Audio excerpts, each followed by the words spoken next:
Durante años, hablar de obesidad fue sinónimo de hablar de peso o de estética, pero hoy sabemos que la obesidad es una enfermedad crónica, compleja y multifactorial. Para hablar de eso, tengo el privilegio de recibir a la doctora Paola Harwicz, médica especialista en cardiología y en nutrición con orientación en obesidad, magíster en diabetes y directora de la Diplomatura de Hipertensión, Cardiometabolismo y Dislipemia de la Universidad Católica Argentina y la Sociedad Argentina de Cardiología. Paola trabaja desde hace años en la intersección entre salud metabólica, estilo de vida y prevención de enfermedades como hipertensión, diabetes y colesterol elevado, cada vez más presentes en personas jóvenes. Hoy entendemos que la obesidad es una enfermedad crónica y compleja, que implica una alteración en el sistema neuroendocrino. No es una cuestión de fuerza de voluntad ni de disciplina. Tiene causas biológicas, sociales y emocionales y se desarrolla en un entorno obesogénico donde el estrés, el sedentarismo, la mala calidad del sueño y la cultura alimentaria juegan un papel clave. En un contexto donde los análogos del GLP-1, los fármacos para la diabetes y la pérdida de peso están en auge y generan debate, quise invitar a Paola para que nos ayude a entender cómo funcionan, quiénes pueden beneficiarse verdaderamente y por qué no podemos reducir la salud metabólica a una solución farmacológica sin considerar el impacto de la alimentación y el movimiento. Desde sus consultorios hasta sus charlas TED, Paola se ha dedicado a enseñar que la clave no está solo en qué cambiar, sino en entender por qué y cómo hacerlo de manera realista.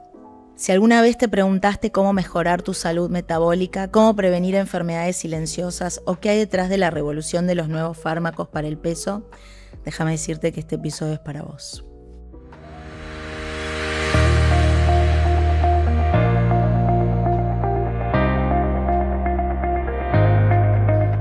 Mi nombre es Sabrina Maguas y esto es No Ordinary People, No para los amigos.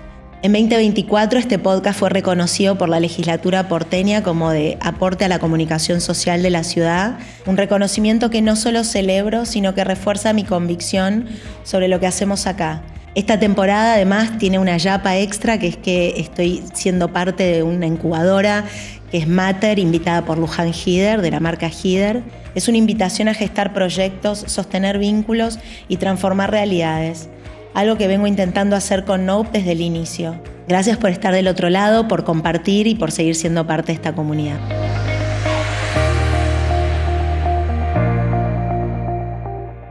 Nunca nadie ha tenido una introducción tan larga, pero ameritaba, no solo por tu recorrido, pero también porque me parece que es como un tema complejo, con muchas aristas, que bueno, ahora me vas a ayudar a desentrañar. Gracias por estar acá. Gracias por invitarme, un honor, la verdad. No, el mío enorme. Igual, antes de que nos metamos en esto, yo quiero entender cómo llegaste vos a esto.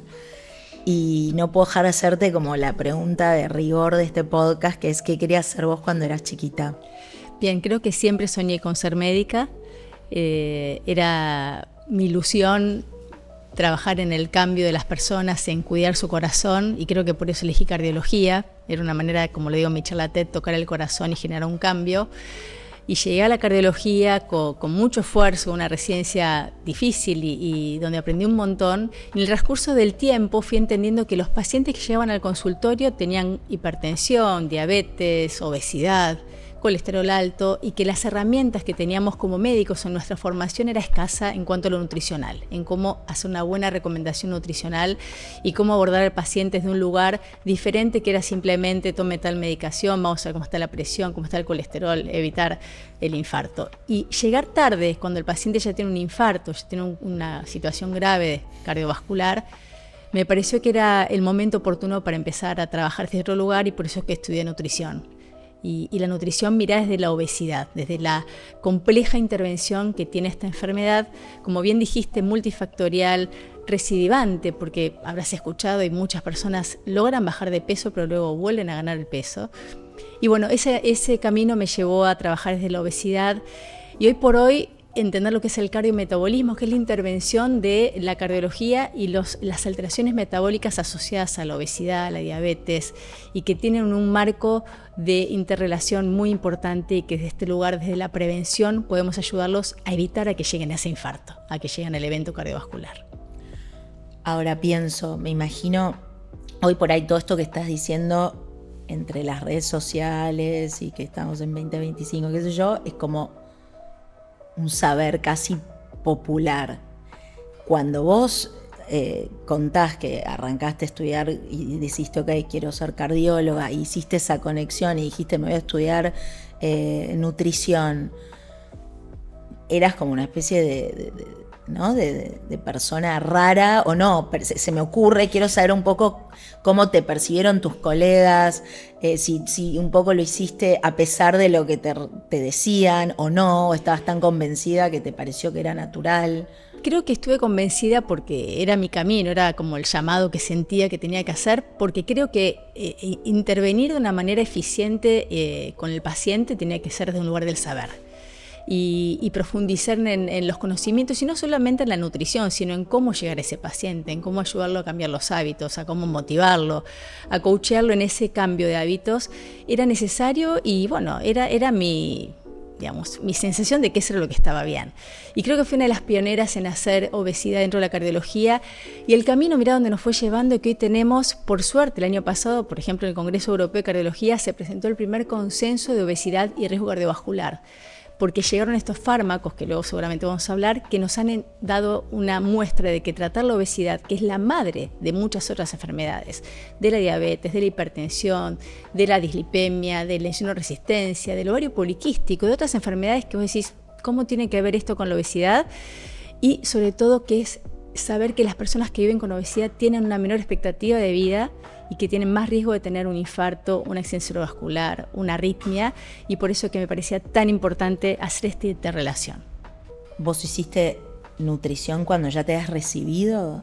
Claro, yo hice la cardiología de la residencia, hice los 4 años de residencia, hice una especialización en imágenes, de ecocardiografía, trabajé muchos años en el hospital, en la coordinación de la internación de los pacientes, pero en el 1 a 1 del consultorio, en la intervención del paciente, me daba cuenta que ahí faltaba esa buena intervención acerca de cómo ayudarlo a generar ese cambio para que el paciente logre hacer un plan bajo en sodio, que tenga una mejor regulación de sus niveles de azúcar cuando tenía diabetes, más allá de que siempre se trabajaba en equipo con la licenciada en nutrición, con el especialista en diabetes. Normalmente hacen los médicos. Que lo hacemos hoy también, claro. Digamos, hoy sabemos que la manera de intervenir adecuadamente la obesidad es desde el lugar digamos, lo que llamamos interdisciplinario o transdisciplinario, que esté el especialista en obesidad, puede ser un endocrinólogo, puede ser un clínico, pero formado en obesidad, y con la licenciada en nutrición que nos ayuda también a armar ese rompecabezas de cómo mejorar la alimentación de los pacientes.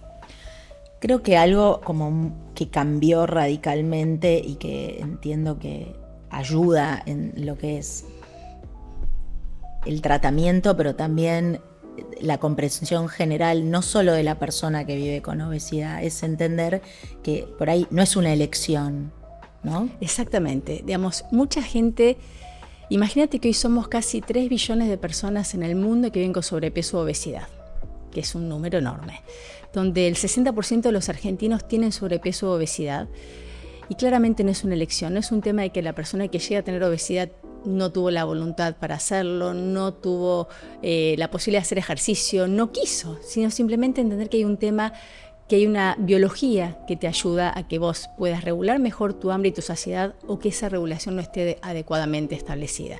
Y en donde tenemos que intervenir es en esa alteración biológica y química que tiene el cerebro en un lugar específico que se llama núcleo arcuato, y entiendo también que la obesidad tiene este complejo mecanismo donde está el cuerpo sensa que falta energía y va a buscar comida, pero también está el comer por placer, el comer hedónico, y también está el comer por emociones, y ahí finalmente están las funciones ejecutivas, que son las que toman las decisiones a la hora de comer.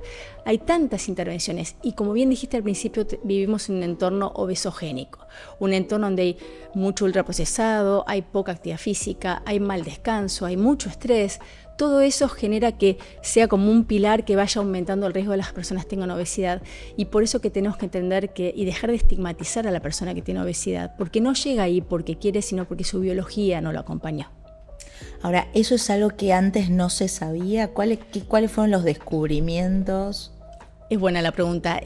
Fuimos estudiando hace mucho tiempo, ya hace 20 años que estos fármacos análogos GLP-1 están en estudio, inicialmente para diabetes y luego por obesidad, y se fue entendiendo que las personas que viven con obesidad tienen una regulación alterada de lo que llamamos el sensor de hambre y saciedad, ¿sí? No regulan adecuadamente las señales que llegan desde el exterior, desde cuando uno come, esos nutrientes generan un estímulo hormonal que llega al cerebro y le avisa al cerebro, bueno, ahora hay que parar de comer y ahora dejé de comer hace 4 horas y tengo hambre de vuelta y voy a comer de vuelta. Y eso está alterado en las personas y es lo que llamamos una enfermedad neurometabólica, neuroendocrina, ¿sí? Y que hay una conexión hormonal con el cerebro que no está bien regulada. Y ahí lo empezamos a entender, sobre todo con este advenimiento de fármacos que nos hizo entender que esa biología, que esa modificación tenía que ser intervenida para que el paciente pueda tener lo que llamamos apagar ese ruido de la comida. Viste que a veces, no sé si habrás alguna vez escuchado, pero las personas que viven con obesidad te dicen, yo no puedo parar de pensar en que quiero comerme una torta y hasta que no me la como no puedo parar de pensarlo. Y eso es un ruido muy molesto, que es una batalla constante que tiene una persona que está en un proceso que tiene obesidad. Y eso la medicación lo ayuda a controlar de manera notable. Entonces las personas pueden tomar mejores decisiones a punto de partida de que su biología, que su mecanismo neuroendocrino está mucho mejor preparado para tomar las decisiones correctas a la hora de elegir lo que comer. O sea que el síntoma que tiene la persona que tiene esa desregulación, como ese ejemplo que acabas de dar vos, esa sensación de no poder dejar de pensar. Eso, por un lado. Por otro lado, tenemos esta sobredisponibilidad de alimentos, con lo cual sí, claro, comemos de más, siempre comemos de más, porque aprendimos, y el cuerpo lo que hace es regula para guardar. Para eso estamos genéticamente determinados. Sabemos que en la época de la prehistoria sobrevivía el que podía tener un mecanismo de ahorro eficiente para poder sobrevivir cuando faltaba comida. Y eso se mantiene, la genética está igual.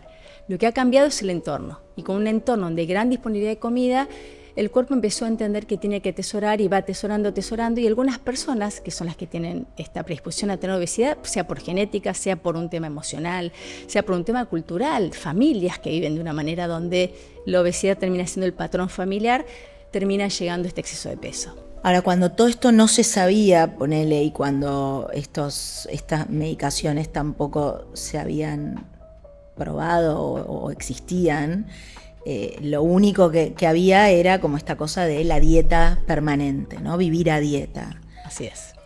Que para mucha gente es como su modus vivendi, que además es imposible, o no sé, estoy tal vez diciendo algo que no es, pero en mi opinión es como imposible de sostener a lo largo de la vida, o de esas cosas tan restrictivas, o comer solo manzana, o comer un día manzana, un día, no sé, escuché. Y yo también hice un montón de cosas a lo largo de mi vida. Ya está. Existen millones de dietas publicadas en revistas, digamos, vas a abrir o escuchar la vecina que hizo tal y cual le funcionó. Y la realidad es que las dietas son finitas, porque vos puedes hacer la dieta de la sopa de la manzana del astronauta por un tiempo y no la puedes sostener. Y la persona va a bajar de peso y cuando deja esa dieta, va a volver a recuperar el peso. Y lo que tenemos que trabajar es que hay que hacer un cambio de paradigma en cuanto a los hábitos, hacer una estructura de una adecuada planificación de las comidas, tener una adecuada proporción de tus proteínas, de tus grasas, de tus carbohidratos, buscar que haya un equilibrio en la calidad de lo que comes, sobre todo con tu actividad que haces habitualmente, con tu desarrollo digamos, si tenés que trabajar muchas horas. Planificar es muy importante y las dietas claramente hoy nos han llevado al fracaso. Porque la sensación que vos tenés cuando dejás la dieta y la rompiste es una sensación de que, otra vez fallé. Y esto es lo que muchas veces las personas que viven con obesidad vienen a contar. Hice 1.000.000 de dietas, las hice, las pude sostener. Esta fue genial porque no me dejaba comer más que 600 calorías y bajé un montón. Pero la pregunta es, ¿y cuánto tiempo la pudiste sostener? ¿Y qué pasó después? Es muy importante siempre conocer el recorrido de la persona que vive con obesidad en cuanto a su peso. ¿Cómo fue ese recorrido? Porque ahí la intervención va a ser también diferente. Se me ocurre también pensar y preguntarte, en general esos pacientes que viven con obesidad y llegan a vos, o digamos, a ir a intentar modificar esa situación, entienden como, es en general sigue siendo por estética o en el fondo están entendiendo que hay un riesgo de vida, como decías vos, de otras enfermedades es buena tu que pregunta. nacen ahí? Es buena tu pregunta porque muchas veces las personas llegan al consultorio por una derivación del cardiólogo, del endocrinólogo, o porque tienen ganas de perder peso, porque se casa la hija, porque es el cumpleaños de 15 de la hija. Todas esas motivaciones valen, pero es muy importante saber que cuando el paciente no tiene conciencia de que la obesidad es una enfermedad y que a la larga va a generar mayor riesgo de hipertensión, de colesterol elevado, de triglicéridos elevados, de diabetes, mayor riesgo de hígado graso, apnea del sueño, que es esas personas que a la noche roncan y que sienten en la mañana mucho cansancio porque su descanso no fue suficientemente adecuado. Esa situación, el reflujo gastroesofágico, el ovario poliquístico, situaciones que tienen que ver con que la obesidad del tejido adiposo que está funcionando de manera inadecuada, liberando muchas sustancias que llamamos inflamatorias, van a generar despacito mayor riesgo y mayor daño. Entonces, la intervención, más allá de que tu laboratorio esté perfecto, tiene que hacerse porque eso a la larga puede cambiar. Nosotros llamamos ese fenotipo, ese estilo de persona que viene con obesidad y tiene un laboratorio donde su glucosa está normal, su colesterol está normal, sus triglicéridos están normales, la presión está bien. Decimos, bueno, está saludable porque posiblemente tenga una buena estructura muscular, porque tal vez tenga una posibilidad de hacer ejercicio, pero a la larga, si no hay una intervención, puede ser que eso vaya modificándose. Y nos fijamos sobre todo, ¿sabes qué? En dónde se localiza el tejido adiposo. No es lo mismo el tejido adiposo de la cadera que el que está en la zona del abdomen. Esa de la zona del abdomen que llamamos grasa visceral es la que va a favorecer que haya más riesgo de hígado graso, de enfermedades metabólicas, de riesgo cardiovascular, de riesgo de accidente cerebrovascular. Entonces es donde tenemos que intervenir para prevenir que esa situación llegue, que fue lo que a mí me llevó finalmente a estudiar desde la cardiología a la obesidad. Es interesante porque mientras explicabas que te puede llegar un paciente, digamos, que tiene obesidad con buenos análisis, ¿no? Con una foto de su salud de ese momento que parece como bien. Y yo pensaba también, en mi caso, por ejemplo, yo que tengo el colesterol elevado y hago, no sé, me cuido con las comidas, hago deporte, es como uno no, a uno le cuesta, hablo por mí, entender que hay como un riesgo silencioso, si querés, porque quizás la obesidad es como muy aparente, porque si hay un sobrepeso, no sé, se ve o se pesa en la balanza. Pero ahí es el caso al revés, es una foto que da bien, te dicen, bueno, si la foto da bien de mis análisis, que yo entonces tan mal no estoy. O en mi caso, como que el peso está ok, qué sé yo, los análisis dan bien, pero yo tengo un colesterol altísimo. ¿Cuánto te lleva a vos como paciente, como persona que no sabe como un médico los pormenores y las consecuencias de determinados valores y determinados hábitos y demás, el impacto que eso puede llegar a tener en 20 o 30 años? Quiero que lo enfaticemos porque me parece que en definitiva de eso estás hablando vos, ¿no? Cuando decís, bueno, si llega la paciente, quiere adelgazar para la fiesta de 15, pero en realidad lo que estamos intentando acá es que viva 40 años más, no sé. Y con calidad. Y con calidad. Bueno, esto es importante porque lo que respecta al colesterol, el colesterol tiene un impacto de una genética donde hay un perfil de historia familiar donde hubo un colesterol alto y más allá de tu peso, el colesterol puede estar alto y va a haber que intervenirlo precozmente para evitar que ese colesterol se acumule en las arterias y genere riesgo de infarto, tal cual, etc. En la persona que tiene obesidad, y vamos a definir obesidad, porque habitualmente uno define obesidad por el índice de masa corporal. Cuando tiene más de 30 índice de masa corporal se define obesidad, pero eso en realidad es realmente una herramienta de screening. Lo que nosotros hoy entendemos que la obesidad es un exceso de tejido adiposo y lo importante, como decía, es dónde se localiza. Entonces, el exceso de tejido adiposo localizado en la zona abdominal es la que te va a definir que esa persona tenga riesgo.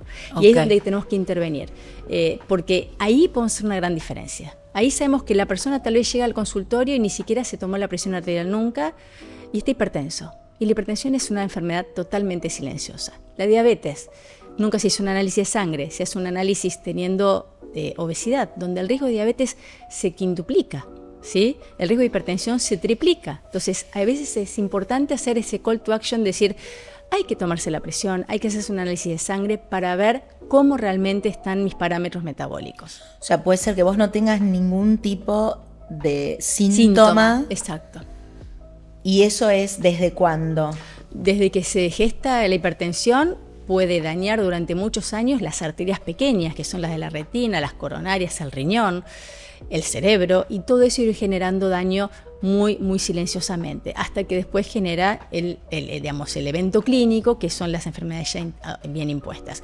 Si vos tenés un exceso de tejido adiposo a nivel del corazón, que rodea al corazón, capaz que el corazón funciona bien en su función de bomba, pero no se relaja adecuadamente, y esa persona va a tener lo que llamamos insuficiencia cardíaca, y su corazón va a estar normal en cuanto a su funcionalidad de fuerza. Pero es importante hacer simplemente un chequeo. Tampoco quiero llevar miedo, ¿no? Pero creo que sí vale la pena concientizar que un chequeo no se le niega a nadie, un chequeo de laboratorio tenemos que hacerlo, una medición de la presión arterial, una evaluación para generar conciencia, y si hay un problema, tratarlo, porque no hay nada mejor que ocuparnos de los problemas. Ahora vos decís que es como una convención ya médica ver las cosas desde esa perspectiva, o aún hay médicos que no tienen esa mirada que tenés vos? Yo creo que la prevención la tenemos casi todos los médicos, algunos trabajamos mucho más en prevención primaria, que es evitar que la persona llegue a tener una complicación por su patología de base, sin olvidarnos que hoy también hablamos de la prevención primordial. ¿Y sabes en dónde? En los chicos. Bueno. Hoy tenemos que trabajar y empezar desde el nacimiento, te diría más, desde el embarazo. Una mujer que llega al embarazo con sobrepeso o aumenta mucho de peso en el embarazo tiene más riesgo de hipertensión, diabetes gestacional, de que el bebé crezca mucho más, digamos, tenga un bebé de pequeño tamaño, o que tenga un parto precoz. Todo eso ya empezamos desde el embarazo. Y ni que hablar, obviamente, de otras cosas, del alcohol y el tabaco, pero es importante la mirada de cómo esa familia va a transformar el crecimiento y la educación de ese niño y su cultura a lo largo de la comida. Y trabajar en sacarnos esa mística situación de el premio con la comida porque el nene se cayó, porque el nene tuvo un inconveniente o la niña perdió algo, y que la comida siempre siga siendo la recompensa. Tenemos mucho que cambiar, tenemos que trabajar mucho con la familia cuando se trata de los chicos y evitar que esta gran pandemia que estamos atravesando hoy de la obesidad la podamos ir disminuyendo. Tengo millones de cosas para preguntar, pero ahora que dijiste esto pensaba como que es un aspecto cultural de décadas, siglos a modificar de la comida y de lo que gira en torno a la comida y de tal cual el premio. Yo siempre fui como la mamá obse que no les daba azúcar, pero la realidad es que sea en el jardín, sea en la familia, siempre me hacían bastante bullying por eso. Era como, bueno, qué obsesiva, pobre nene, no puede comer nada. Hay una anécdota de mi hijo más grande que se acercaba al kiosco y me pedía por favor mirar, o sea, quiero ver para comprar para no comer, pobre, decía. Pero la verdad es que yo creo que, tal vez el método con el que lo hice no fue el mejor, pero creo que si todos entramos con ese chip. Es muy acertado lo que decís, porque imagínate que el lema de este año, el Día Mundial de la Obesidad, de la World Obesity Federation, que dice cambiemos el entorno, cambiemos los sistemas. Si tenemos a la vuelta de la esquina la góndola de ultraprocesados, si tenemos el kiosco, si tenemos la propaganda, si tenemos... Muchas cosas cambiaron, pero hay que seguir trabajando para que la oferta y la disponibilidad de los alimentos, que finalmente suelen ser más económicos, claro, están al acceso de todos, es lo que va a consumir la mayoría de las personas, y eso va a ser como una carretera de vía única hacia que esta tendencia al sobrepeso siga existiendo. Sí, y también ahora está bueno el tema de que hayan aprobado lo de los sellos, porque veo que los chicos empiezan a entender realmente gráficamente que si hay un paquete que tiene 5 o 6 sellos, no sé cuánto es el máximo, bueno, eso es como una awareness, ¿no? De que, bueno, esto no está bueno. Es una manera de simplificarles. Es una manera para empezar a trabajar. Y también tenemos que pensar en que en la factura de la panadería no lo tiene el sello, y el delivery que hace tampoco. Entonces no es el único lugar donde hay que intervenir. Hay que facilitar a los alimentos saludables para que tengan las personas mayor acceso, ¿sí? Bajar impuestos tal vez, no sé de política, pero me parece que hay cosas que se puedan hacer para que uno pueda favorecer las buenas elecciones y también los ambientes, tener un espacio para hacer más actividad física. Argentina fue creciendo en las encuestas nacionales en mayor sedentarismo, así como creció en obesidad, en diabetes, claro, en hipertensión. Lo único que no creció fue en tabaquismo, porque hubo reglamentaciones para que dejemos de fumar en espacios cerrados. Fíjate cómo los impactos en los sistemas y en los cambios políticos se puede generar una awareness diferente. Está bueno eso. Sí. ¿Y estás metida en el tema? Hay todo un trabajo de una ley de obesidad que se está trabajando. Tengo muchos colegas, muchos referentes de primer nivel que están trabajando en esto y que creo que es fundamental porque la manera de construir un cambio también es con el compromiso nuestro como médicos en las intervenciones. Sin duda. Y en la educación, ¿no? En la educación y también como que venga y que sea una decisión de Estado, digo, no quiero decir política, pero sí justamente pensando en el bien común de la población. Así es. Ahora, me gustaría como entender el tema de la medicación, sí, y de estos, ¿cómo se llaman? GLP-1, análogos del GLP-1, para no decir marcas, pero digamos marcas igual porque no importa, para que la gente entienda. Igual si vienen cantidad de fármacos que se están investigando y que algunos ya se están utilizando en el resto del mundo y ya van a llegar a Argentina. Los análogos GLP-1 es un grupo de fármacos de los primeros que hoy contamos con fármacos que son seguros y eficaces. ¿Y por qué digo seguros y eficaces? Porque para que el fármaco salga hoy a la venta acá y en el mundo tuvo que pasar un proceso de investigación, etapas de investigación, fases donde los fármacos fueron probados y hoy entendemos que no solamente nos ayudan a bajar de peso, sino que nos ayudan a tratar la obesidad. Porque no es lo mismo decir un fármaco que baja el peso y un fármaco que trata la obesidad. Tratamos la obesidad porque ayudamos a regular este sistema neuroendocrino que yo comentaba al principio. Y tratar la obesidad implica que es un tratamiento a largo plazo, como lo es una enfermedad crónica, tal como es la obesidad. Y los otros que se vienen, que se llaman análogos HIP o los agonistas glucagón, tienen un potencial enorme porque el impacto en el descenso de peso cada vez va a ser mejor, y no solamente en el impacto del descenso de peso como tal, sino en cómo mejora la calidad de vida. ¿Sí? Cómo baja el hígado graso, cómo baja la hipertensión, cómo baja el riesgo de que una persona que tenga prediabetes, o sea, que tenga la glucosa elevada, usando esta medicación y logrando ese descenso de peso, baja en un 80% el riesgo de que tenga finalmente diabetes. Cómo las personas, en algunos casos, pueden, con la cirugía bariátrica, que es también otra de las terapéuticas que hoy contamos, remitir totalmente la diabetes, que la persona que tiene una diabetes tipo 2 pueda dejar de tener diabetes porque ha logrado un descenso de peso significativo. O sea que hoy viene un cambio paradigmático. Ahora, quiero entender, ¿esas medicaciones funcionan como a nivel neurológico? Así es. Te sacan las ganas, te sacan ese pensamiento que explicabas al principio, reiterativo, como la obsesión con la comida. Pensémoslo así, el análogo GLP-1 es una hormona que nuestro organismo fabrica realmente en el organismo, pero que rápidamente el cuerpo se encarga de degradarlo. Esto mantiene una concentración en la sangre suficiente para que la señal llegue al cerebro. Se une al receptor y lo que hace es bajar ese ruido, ese pensamiento en la comida. Hace que vos no estés todo el tiempo y ahora me voy a comer esto, y después qué voy a comer, y cuántas calorías tendrá, y si la porción es grande, y cuánto, todo ese diálogo que la persona que nunca lo vivió porque no tuvo obesidad no lo entiende, y por eso que tal vez prejuzga al que come de más. Entonces, por un lado, baja ese ruido en la comida, te permite tener más alerta tu saciedad, y aparte tiene un efecto mecánico a nivel del estómago que hace que la comida se digiera más lenta porque el vaciado, o sea que el tiempo que tarda la comida de pasar del estómago al intestino es mucho más lento, entonces te queda menos capacidad y te permite tener una saciedad precoz, una sensación de plenitud más temprana. Entonces, nuestro trabajo es ayudar a los pacientes a que elijan mejor las comidas, a que tengan opciones de comidas menos grasosas, que son las que más tardan en digerirse. Ayudamos a que se planifiquen, a que las porciones sean más pequeñas a la hora de comer. Yo siempre les digo, planifica tu plato que tenga un 30% menos de comida a la hora de sentarte a comer, porque si el plato vos lo ves lleno lo vas a querer terminar, porque es lo que aprendimos. Todos venimos con este speech de hay que terminar el plato y nunca respetar la saciedad. Entonces, en ese punto de vista, lo que te ayuda a regular adecuadamente a nivel del cerebro y que tu estómago también te dice, es hasta acá, no sigas comiendo. Y aparte te ayuda a regular muy bien el azúcar porque tiene un efecto glucosa dependiente. O sea que si el azúcar sube por lo que comiste, la medicación va a hacer que tu páncreas libere insulina para que ese azúcar se regule normalmente. Y ahí es donde trabajan las personas que tienen diabetes. Y tal vez me dirás, pero si no tengo diabetes y uso una medicación, ¿me puede pasar algo? No, porque es un efecto que llamamos sincretina, es un efecto que depende exclusivamente de cuánta glucosa circula en tu sangre. Si tu glucosa se normaliza, ese efecto se inhibe automáticamente.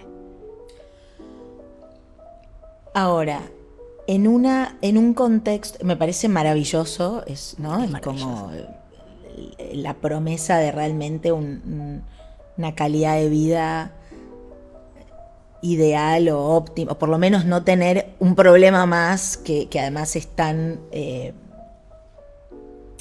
generador de otros, ¿no? Porque ese es el problema. Después eso viene como un efecto cascada de una serie de otras enfermedades silenciosas y no silenciosas.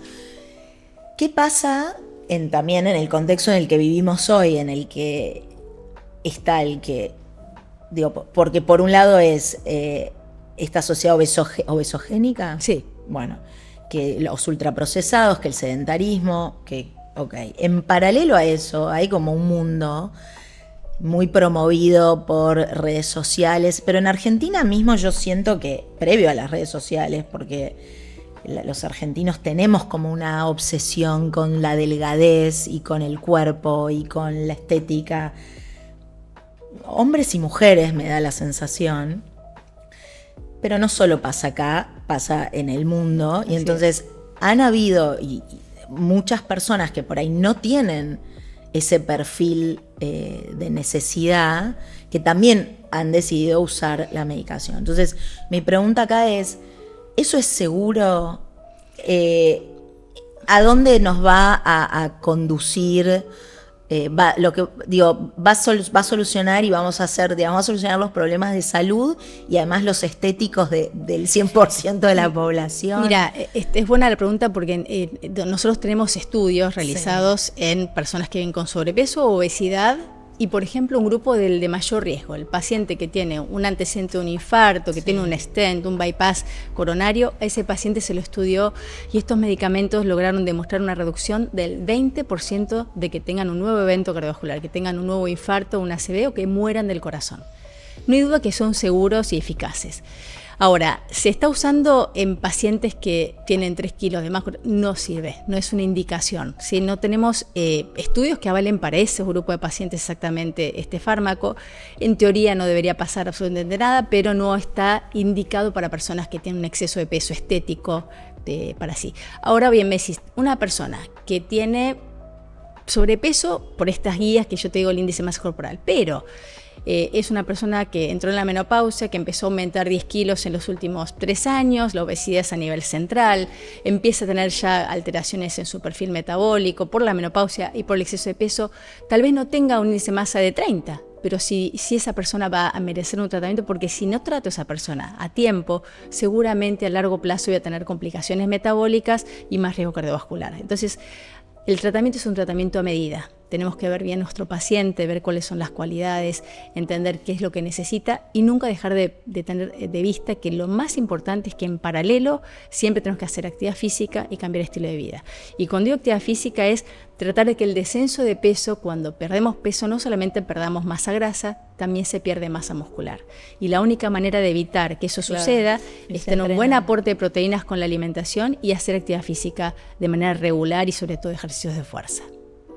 Y entiendo si esto es, poner en el caso de la mujer y la menopausia, si eso es algo que hacia donde uno va y va a transcurrir como los próximos años de su vida, entonces quedarías como como crónico con el remedio? El tratamiento se establece en los pacientes que tienen obesidad, sin duda, como algo crónico. Vos decís, pero nunca va a dejar de usarlo. A veces te vienen pacientes y te dicen, quiero ver qué pasa si bajo la dosis y suspendo. Claro. Bueno, yo en esas situaciones evalúo cómo está emocionalmente el paciente, cómo está su entorno, cómo hizo su cambio de hábitos, cómo empezó a hacer actividad física. Hay muchos parámetros que uno evalúa y tal vez probamos bajar dosis para ver qué está pasando con ese posible cambio de dosis, a ver si esa persona puede seguir manteniendo el peso. Y lo vamos viendo. Si vemos que puede mantener el peso y se siente que sus hábitos están bien y su ruido no aparece de vuelta, el paciente puede ir bajando la dosis y podemos probar a ver qué sucede. Pero se plantea de una manera crónica, ¿por qué? Porque es como si yo te dijera, tenés hipertensión arterial, te doy una pastilla para tomar la presión, te digo comer sin sal, haz ejercicio, todo. Y llegás y me decís, Paola, ya vengo hace un año con 12,8, divino, estoy perfecto, ¿la puedo dejar? Y yo te voy a decir, seguramente no, porque la hipertensión es crónica y la presión, si saco el fármaco, la presión va a subir. Y esto está estudiado también con estos fármacos. Sabemos que cuando suspendemos el tratamiento hay una reganancia de peso. Pero no hay a la fecha, digamos, efectos colaterales que se sepan que hay que sopesar, o sea, el trade-off de seguir tomándolo crónicamente versus no.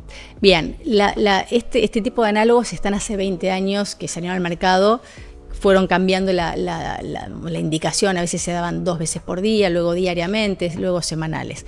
Hasta este momento no hay un warning que, si no estaríamos ya suspendiendo la medicación en todos los pacientes, no hay un warning, tenemos que saber muy bien quiénes no pueden usar este tipo de medicamentos. Son aquellas personas que han tenido un antecedente personal o familiar de carcinoma de tiroides de tipo medular, que realmente es un carcinoma muy poco frecuente, o una enfermedad neuroendocrina medular también, que es poco frecuente, o la historia de pancreatitis, que eso sería una contraindicación también, o el embarazo y la lactancia, por supuesto. Luego hay lo que llamamos efectos adversos de la medicación, que son esta sensación de algunas personas tienen náuseas, algunos tienen vómitos, algunos tienen eructos, algunos tienen diarrea, algunos tienen constipación. Todo eso es efecto adverso tolerable y se va regulando con el tiempo, las personas lo van tolerando y también se da una disciplina de buena nutrición para que en ese momento, cuando inicio el tratamiento, cuando escalo la dosis, las personas coman liviano para evitar esos efectos adversos, sobre todo con el consumo de grasas. Entonces, esto es lo más importante que tenemos que establecer con los pacientes en el día 1, cuáles son las contraindicaciones y cuáles son los potenciales efectos adversos. Y estar en ida y vuelta para poder acompañarlos para que esto no suceda o si sucede, cómo tratarlos. Vos me decís, ¿qué pasará en 40 años? Y no lo sabemos. No lo supimos con la aspirina cuando le empezamos a indicar, ni con las estatinas, ni con otros fármacos para la diabetes. Lo que sabemos hasta ahora por estos estudios bien hechos es que los fármacos son seguros y eficaces y el riesgo de lo que se evalúa, lo que llamamos estudio de vida real, hasta ahora no se ha arrojado un resultado que diga, listo, tenemos que suspender acá porque existe mayor riesgo de tal o cual enfermedad. Inclusive se han estudiado más riesgo de cáncer de páncreas y se vio que no había más cáncer de páncreas, que no había más cáncer de tiroides en estos estudios que se van haciendo en este último tiempo. Pero bueno, el de acá a 20, 30 años, esa pregunta no te la voy a poder responder. Sí, porque me imagino que ahora el universo, digamos, de gente que lo está usando es mucho mayor que hace 20 años cuando se empezó a usar. Millones de personas. Pero también está lo que dijiste recién, que están habiendo nuevas drogas, ¿no? Hay como una evolución. Hay una evolución y se siguió investigando y lo que sabemos es que si algunas de ellas, de las que tenemos actualmente, bajan un 16%, vienen otras que bajarán un 20% y otras que tienen una triple acción que bajarán un 25%, y esto continúa y es lo que nosotros hoy a veces decimos. Hay pacientes que podrían una cirugía bariátrica por el exceso de peso que tienen y hoy por hoy tenemos una opción farmacológica previa para evaluar a ver si podemos evitar una cirugía bariátrica, y en otros pacientes vamos a necesitar sí o sí una cirugía bariátrica y tal vez luego acompañarlos con farmacología, con los tratamientos, porque en ese paciente que se opera no cambiamos su cabeza y es donde ahí interviene la medicación. Más allá de el aspecto psicológico que tenemos que trabajar, el aspecto emocional, el aspecto planificación de comidas y de cómo motivarlos a hacer ejercicio. Es muy complejo. el tratamiento de la obesidad. Por eso siempre nosotros tratamos de que si un especialista en cardiología, un ginecólogo, tal vez conoce estos fármacos y empieza con la indicación de estos fármacos, es importante que lo acompañe con un especialista en obesidad para que el camino, el recorrido sea muy bueno y tratemos de evitar los efectos adversos y podamos potenciar el tratamiento y que les vaya muy bien a todos los pacientes. Sí, mismo con la cirugía también, el que se hacía la cirugía y después no hacía un acompañamiento, exacto, después la pasaba muy mal. Exacto, hay una reganancia posterior en algunas personas. Pero por eso hoy tenemos estudios ya realizados en pacientes con cirugía bariátrica que con estos fármacos han resultado que han podido sostener o bajar ese exceso de peso que recuperaron después con mucha eficacia y con mucha seguridad. Creo que acá lo más importante es entender lo que hablamos de eficacia y de seguridad. Eficacia es que logra el objetivo que es tratar la obesidad y bajar de peso. Continuarlo crónicamente y saber que son seguros porque bajan el riesgo cardiovascular, porque bajan el riesgo de hígado graso, porque bajan la apnea del sueño, porque bajan las complicaciones mecánicas, algo que ni hablamos. Las enfermedades metabólicas. Las metabólicas son la diabetes, la dislipemia, el tener hígado graso, el tener triglicéridos elevados, esas son las metabólicas. Pero si hay complicaciones mecánicas, uno dice, ¿el paciente con obesidad tiene un problema renal? Sí. El paciente con obesidad tiene tejido adiposo alrededor del riñón que va a tener un impacto también y que puede generar daño estructural a nivel de lo que llamamos el glomérulo, que es la unidad funcional del riñón. Una persona que tiene obesidad puede tener una menor capacidad respiratoria, también. Puede tener más riesgo de tener incontinencia, también. Tiene más riesgo de infertilidad, también. Lo que hablamos del ovario poliquístico, hay un estudio hecho en adolescentes con síndrome ovario poliquístico, que son esas personas que tienen en sus imágenes ecografías muchos quistes con una irregularidad en sus ciclos menstruales y que eso tiene que ver con el exceso del tejido adiposo, con la insulinoresistencia y con el impacto que tiene a nivel de los andrógenos que se fabrican en el ovario. Las pacientes bajan de peso y mejoran su fertilidad, mejoran sus ciclos menstruales. Tiene un impacto que vos decís, es importantísimo. Y ni hay que hablar de lo que hablamos hoy de la inflamación. Eso te voy a preguntar. Pensemos 4 años atrás, 5 años atrás, la época del COVID. ¿Qué pasaba con los chicos jóvenes en Estados Unidos de 35 años que tuvieron internaciones con riesgo de estar en intervenciones respiratorias prolongadas, mayor mortalidad? Eso tiene que ver con la inflamación que tiene el organismo, es una inflamación de bajo grado constante, como que el cuerpo está en alerta. Y eso baja muchísimo con esta medicación. Esta medicación retrasa lo que es la progresión de la enfermedad de la aterosclerosis, retrasa que vos tengas una enfermedad de placas de colesterol en tus arterias, con lo cual baja el riesgo de tener un infarto, un accidente cerebrovascular. Ahora escúchame, con todo lo que me estás diciendo, dentro de poco debería ser obligatorio que todos tomemos eso. Bueno, ¿no? Es interesante porque hoy en Estados Unidos si un paciente llega a una unidad coronaria, tiene un infarto y tiene sobrepeso, se le indica la medicación. Sí, pero digo, para no tener que llegar a esa instancia, si vos me decís que es además previene, o sea, la inflamación y todos los derivados de eso. Ahora, ¿qué va a pasar desde el punto de vista de las obras sociales y las prepagas?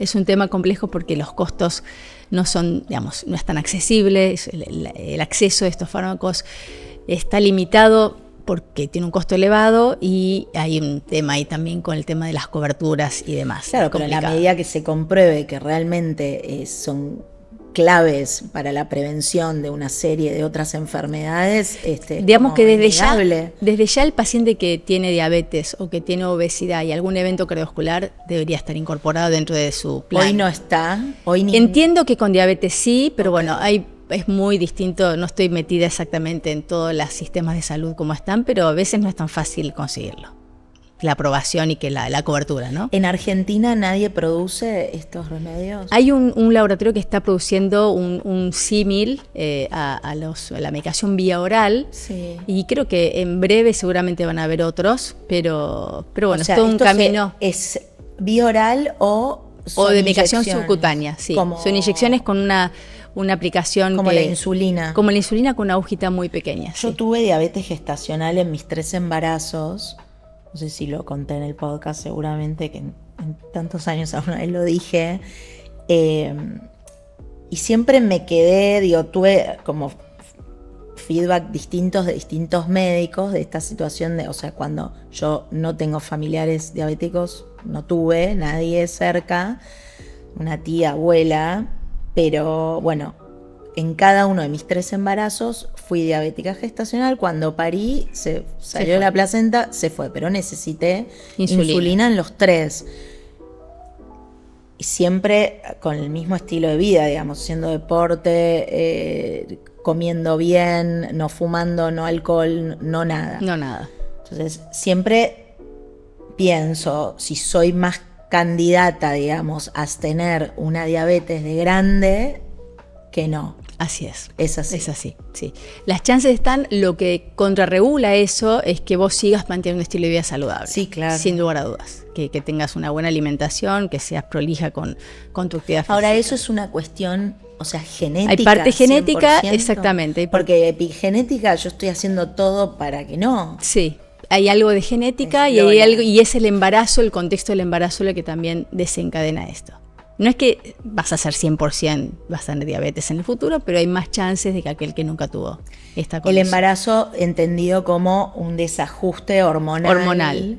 O sea que otros desajustes hormonales podrían llegar a desencadenar eso. Exactamente. Esa era una de las preguntas que yo tenía, de cuánto influía el factor genético en todas las enfermedades metabólicas. Mira, hace muy poco se presentó un trabajo el año pasado donde mostraban las personas que tienen una predisposición genética a tener obesidad y cómo cambiaba el impacto de un estilo de vida saludable haciendo ejercicio y comiendo, digamos, bien y con un estilo de vida de descanso adecuado y bajo estrés y demás. Ese grupo de personas que logró mantener un estilo de vida saludable tuvo menos posibilidad de tener obesidad en el futuro y menos complicaciones cardiovasculares y metabólicas. O sea que la genética no es destino, es tendencia. Sí, eso lo decía siempre Brainsky. La manera de entender que la obesidad te genera un mayor riesgo es real, pero no es que todo el que tiene un papá o mamá con obesidad va a ser al 100% tener obesidad en el futuro. Sí es verdad que si ambos padres tienen obesidad el riesgo es un 80%, pero creo que la intervención de ese hijo con esos padres a nivel familia va a ayudar no solamente a que el hijo no desarrolle obesidad o si la tiene empezar a tratarla, solamente si podemos tratar a su familia completa. ¿Y varones y mujeres? ¿Hay datos de cosas iguales, diferentes? ¿En cuanto al riesgo? No, en cuanto en general, claro, de si la menopausia te va a predisponer más a ciertas cosas o no. Bueno, esto es muy bueno porque uno dice, la mujer habitualmente de qué fallece, ¿cuál es la principal causa de muerte en la mujer? Y te puedo decir que muchas mujeres cuando se hacen esta encuesta contestan el cáncer de mama, cáncer de útero. Y la realidad es que la principal causa de muerte en la mujer es la cardiovascular. Nosotros llegamos a emparejar en riesgo cardiovascular al hombre a los 65 o 70 años. Y empezamos a tener más complicaciones. Primero porque no consultamos. Segundo porque no tratamos los factores de riesgo porque habitualmente creemos que son todos del hombre. Claro. Tercero, porque no tenemos ese tiempo de hacer conciencia acerca de lo que tenemos que mirar nuestra propia salud cardiovascular. Y después tenemos arterias más chiquitas y tenemos enfermedad microvascular y tampoco consultamos a tiempo, siempre consultamos tarde. Entonces, todo eso es importante, que la mujer haga su chequeo cardiovascular con el cardiólogo, que tenga esa mirada de llegar al objetivo de su tratamiento de la presión arterial, de llegar a su objetivo de colesterol LDL, que es el malo, que su glucosa esté en niveles óptimos, que sus triglicéridos estén bien, que tenga su buen peso, que no fume, porque a la larga, si hacemos ese trabajito bien, evitamos que el evento coronario o cardiovascular aparezca. Ahora que dijiste lo del colesterol, me acordé de algo que es como también controversias de Instagram que he visto. De golpe gente diciendo que está mal tener el colesterol bajo, que dejen libre el colesterol, ¿no? Como una cosa, como si fuese free willy. Quiero entender un poco esto, digo, si es real, no es real, cuánto el cortisol, o sea, cuánto el nivel de estrés está vinculado, cuánto es puramente la alimentación. Del colesterol. Del colesterol. Mira, el colesterol en lo que es la parte, el aporte de colesterol con la dieta impacta un 20%. El 80% es la genética. ¿Sí? O sea que si tu hígado produce más colesterol, que lo me pasa hay que tratarlo. Okay. Porque no vas a frenar esa producción comiendo, hay que comer fantástico, pero no va a ayudar a que ese valor de colesterol se nivele a lugares que queremos. Y otro tema importante es tratarlo con las estatinas. Con las estatinas, okay. O hay otros drogas que se llaman ácido bempedoico o ezetimibe que también ayudan a bajar el colesterol. El punto importante acá es que hablamos de carga acumulada de colesterol. cuánto tiempo venimos con colesterol elevado en el tiempo va a impactar notablemente mi riesgo de tener un evento coronario, un accidente cerebrovascular. Entonces, si yo sé que puedo tratarlo precozmente, de hecho hay un trabajo ahora que está haciendo el doctor Fuster con gente de 30 y pico de años que tienen un perfil de colesterol elevado, con una medicación que se aplica semestralmente subcutánea y está evaluando qué pasa en chicos jóvenes que tratan precozmente su colesterol. Pero sabemos hoy que las arterias empiezan a dañarse a los 20, a los 15. Si uno hace, lamentablemente en chicos que fallecen por accidentes, una autopsia, ve que las arterias tienen estrías grasas, tienen lo que es el inicio de la placa de colesterol. Y ni que hablar si ese chico comió ultraprocesados, fast food todo el tiempo, no hizo ejercicio, etcétera. Esa posibilidad de que el riesgo aterosclerótico, que llamamos esa enfermedad de las arterias, progrese de manera muy temprana, hoy vemos infarto en chicos de 30 y pico, 40 años. Y si sumamos el cigarrillo, si sumamos el estrés, es realmente alarmante. Y otras drogas, ¿no? Por supuesto. Entonces, tratar el colesterol, como dicen los de Instagram, el LDL mínimo que tenemos que tener es de 25. Con esos valores, nuestro cerebro produce la cantidad suficiente para tener colesterol en sus membranas, colesterol suficiente para hacer vitaminas, para fabricar cortisol, para fabricar nuestras hormonas femeninas y masculinas. Entonces, el objetivo es según cada paciente. Si una persona tiene un antecedente, un infarto, mi objetivo de LDL va a ser que esté abajo de 55. Si ese paciente tiene ya varios eventos coronarios previos, capaz que el objetivo es más bajo.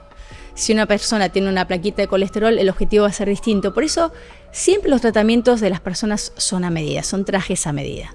Claro, vos lo que decís es un nivel bajo o necesario de colesterol está ok. Claro que sí. Lo que no hay es que tenerlo elevado. Exactamente, porque lo que vemos es que esas personas con colesterol elevado tienen más chances de tener un infarto, un accidente cerebrovascular, un problema coronario, un problema arterial en las piernas. Y al bajar ese colesterol no estás desprotegiendo otras cosas. No, porque te alcanza con 25 miligramos de lo que llamamos el colesterol LDL, que es el malo, el que se localiza en las arterias.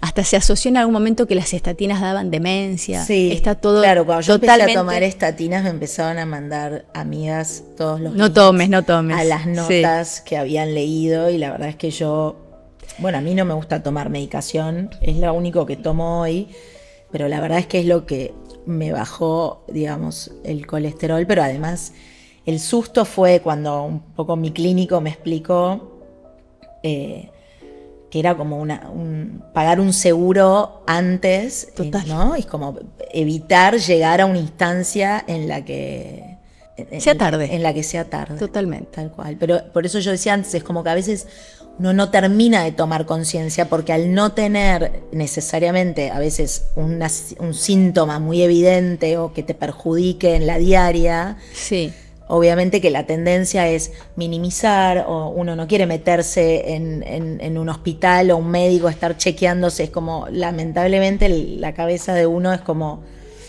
te saca de ahí. Sí, pero tratar eso precozmente te evita un infarto temprano. Sin duda. Temprano estoy hablando de los 45 o 50 años. Eso quiero que digas. Si vos tuvieses que dar un mensaje de prevención claro, ¿cuál sería?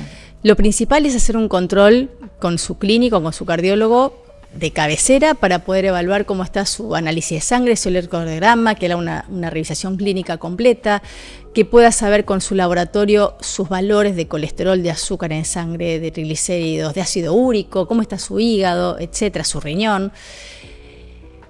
Y la prevención es tratar de comer lo más sano posible, sin extremos, ¿sí? Buscar que sea algo equilibrado, que sea algo posible, y que sobre todo no olvide que hacer actividad física es lo más importante para llegar a una longevidad de calidad, porque todos queremos llegar a grandes, pero queremos llegar bien. Eso es fundamental. Y hoy sabemos que el músculo no solamente es una unidad funcional, sino que también libera sustancias antiinflamatorias, las exerquinas, que nos ayudan a cuidar nuestras arterias y que nos ayudan a prevenir tantos trastornos metabólicos. Así que el mensaje sería controlarse, tener una alimentación saludable y hacer actividad física, controlar un buen descanso, que es muy importante, y manejo del estrés con distintas técnicas. El que le gusta hacer yoga, el que le gusta caminar, el que le gusta leer, el que le gusta hacer meditación, pero no desenfocarnos en ese punto tan importante que es el estrés, porque es parte de este combo tan significativo que es cuidar el corazón y la salud en general. Sí, que además el estrés es como un factor exógeno que parece que nos persigue. Exacto. Hay que construir como escudos para frenar. A nivel de la actividad física, ahora se habla un montón de, el tema del peso, que por ahí antes machacaban con lo aeróbico y ahora se está machacando con el peso y la musculación y demás. ¿Qué opinas de eso? Creo que es importante, hoy las recomendaciones nos dicen actividad física aeróbica y complementarlo al menos 2 veces por semana con ejercicio de vigorosidad, o sea que un ejercicio de fuerza para aumentar la resistencia y mejorar la calidad de tu músculo. Es muy simpático, ¿no? Pero te dije todos los cuidados y no te dije cuidar tu peso, que es muy importante también porque es otro de los factores que también tenemos que tener en cuenta. Así que voy a repetirlos por las dudas. Control cardiovascular o clínico con tu médico, cuidar tu peso, cuidar tu laboratorio para que esté bien tu azúcar, tu colesterol, tu presión arterial, tratar de hacer un buen descanso, no fumar, que también me lo estoy olvidando, hacer un buen control del estrés y trabajar en esto que es el equilibrio, ¿sí? Buscar armonía en tus acciones, un buen manejo de las emociones. Es difícil, sí, lo que estoy pidiendo, es como un montón, es un montón, te la voy agrandando. Pero trabajar en esto nos va a ayudar a vivir bien y mejor. Gracias. ¿Hay algo que no te haya preguntado que es importante? Creo que hablamos de todo. Creo que si hay un mensaje que también tengo que dar es evitemos estigmatizar a las personas que tienen obesidad. No fue lo que eligieron, fue lo que les tocó y hoy tenemos cómo tratarlos. Así que hoy creo que hay un camino por recorrer juntos para el abordaje de las personas que viven con obesidad. Tenemos la manera de ayudarlos. Esto no es magia, pero sí es muy importante que contamos con herramientas farmacológicas y quirúrgicas que son muy eficientes y que nos ayudan a cambiar la historia de vida de muchas personas. Gracias, Pau, un placer. Un placer, muchas gracias. Gracias.